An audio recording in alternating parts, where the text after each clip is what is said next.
Kidlat News Updates. Mga balita ngayon, 233 million pesos na halaga ng cocaine nasabat sa dalawang Indian national sa Laguna. Tatlong Chinese arestado sa kasong overstaying at identity theft. Produktong petrolyo muling sisirit sa susunod na linggo. Ako po si Cesar Sorian para ihatid ang mga nangungunang balita sa buong kapuluan.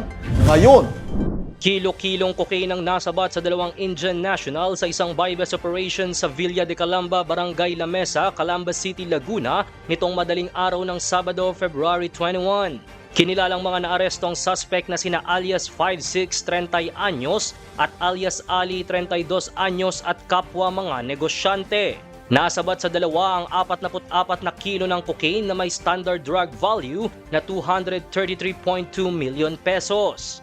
Na-recover din sa dalawa ang 2 kilo ng hinihinalang cocaine na subject of sale at 42 kilo ng subject of possession kasama ang buy-bust money, cellphone at mga pasaporte. Mahaharap ang mga suspect sa kasong paglabag sa Section 5 at 11 ng Article 2 ng Republic Act 9165 o ang Comprehensive Dangerous Drugs Act of 2002.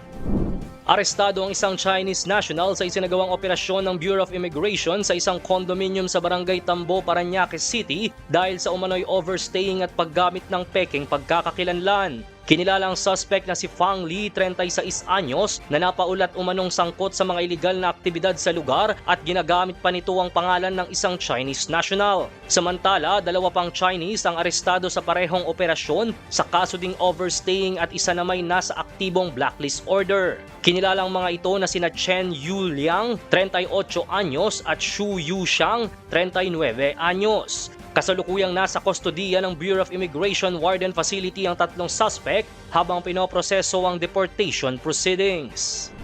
Abiso sa mga motorista, posibleng tumaas muli ang presyo ng produktong petrolyo sa susunod na linggo, bunsod na rin ng umiinit na tensyon sa pagitan ng United States at Iran.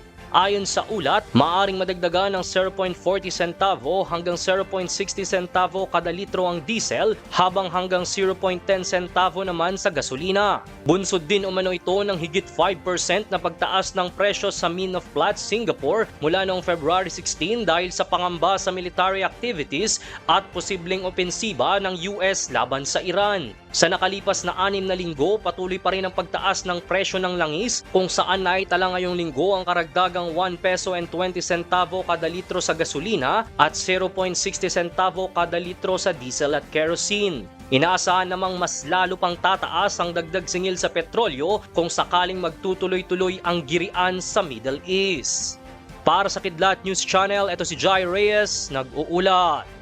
ako po si Cesar Soriano, kasama nyo sa bawat pagputo ng balita.